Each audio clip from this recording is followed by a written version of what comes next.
Cika Juningsi dari Program Studi Pendidikan Pancasila dan Kewarganegaraan semester 4, Sekolah Tinggi Keguruan dan Ilmu Pendidikan Subang. Di sini saya akan menjelaskan mengenai makna dan hakikat belajar dan pembelajaran dan teori-teori belajar dan hubungannya dengan model-model pembelajaran abad 21 dan bagaimana implementasinya dalam pembelajaran.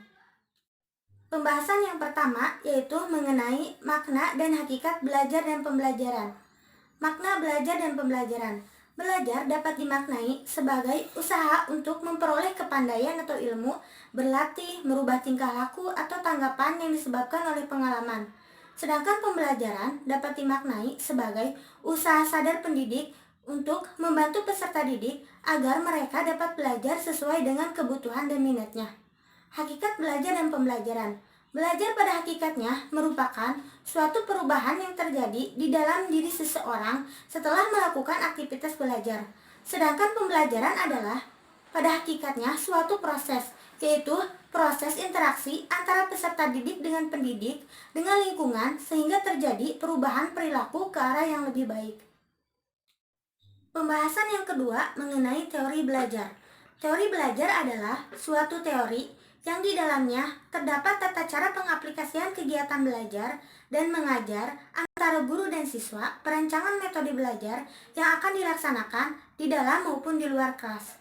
Teori belajar yang pertama yaitu ada teori belajar behavioristik.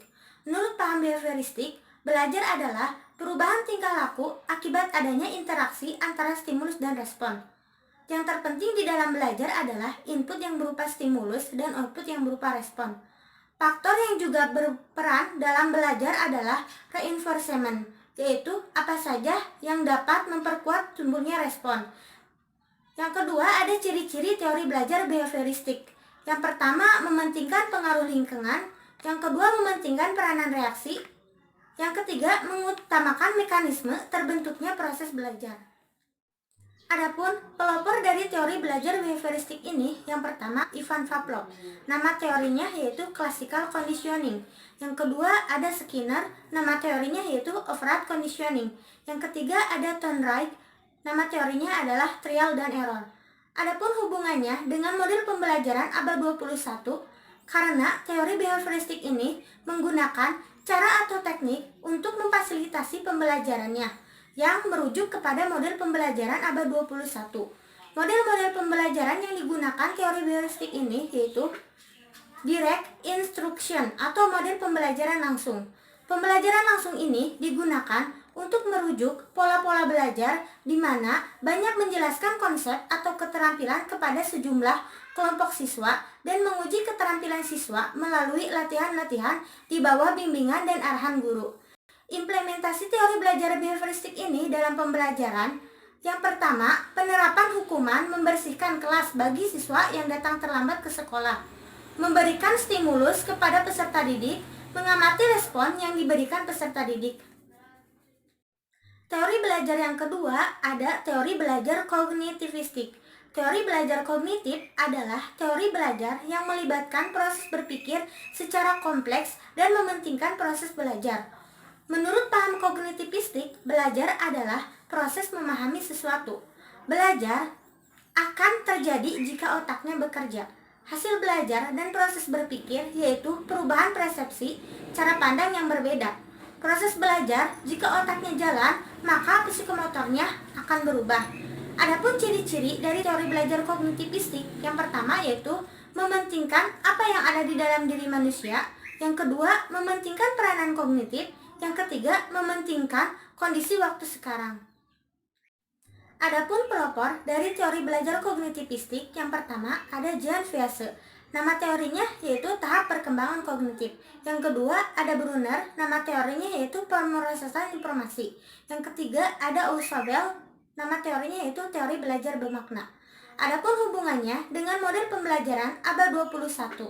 Karena teori kognitivistik ini menggunakan cara atau teknik untuk memfasilitasi pembelajaran yang merujuk kepada model pembelajaran abad 21.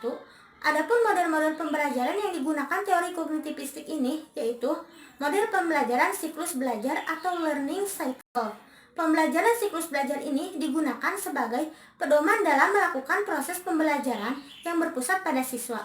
Yang kedua, ada inquiry yang menekankan pada aktivitas siswa secara maksimal untuk mencari dan menemukan artinya peserta didik dijadikan sebagai subjek belajar. Adapun implementasinya, teori belajar kognitivistik terhadap pembelajaran. Yang pertama, guru menciptakan pembelajaran bermakna. Yang kedua, menyusun materi dengan menggunakan pola atau logika tertentu dari sederhana ke yang kompleks. Yang ketiga, guru harus memahami bahwa siswa bukan orang dewasa yang mudah dalam proses berpikirnya. Teori belajar yang ketiga ada teori belajar konstruktivistik. Teori konstruktivistik didefinisikan sebagai pembelajaran yang bersifat generatif, yaitu tindakan menetapkan suatu makna dari apa yang dipelajari. Menurut teori ini, pengetahuan yang didapat oleh siswa tidak diberikan begitu saja, mentah-mentah, tetapi siswa sendirilah yang membangun. Adapun ciri-ciri dari teori belajar konstruktivistik ini, yang pertama, menekankan pada proses belajar bukan pada hasil, mendorong terjadinya kemandirian pada siswa, mendorong terjadinya pembelajaran secara kooperatif. Adapun pelopor dari teori belajar konstruktivistik ini, yang pertama Jean Piaget, yang kedua Vygotsky. Adapun hubungannya dengan model pembelajaran abad 21 yaitu karena teori konstruktivistik ini menggunakan cara atau teknik untuk memfasilitasi teori pembelajarannya yang merujuk kepada model pembelajaran abad 21.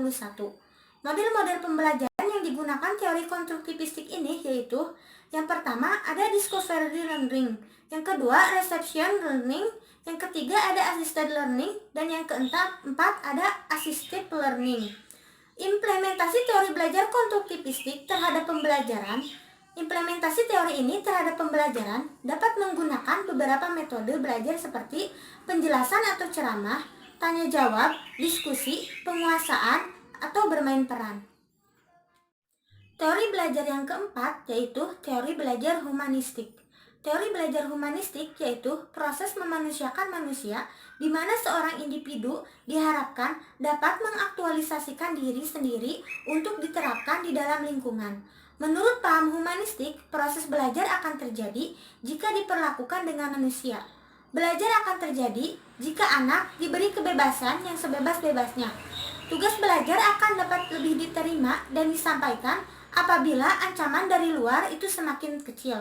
Adapun ciri-ciri dari teori belajar humanistik ini, yang pertama, mementingkan manusia sebagai pribadi, yang kedua mementingkan kebulatan pribadi, dan yang ketiga mementingkan peranan kognitif dan afektif.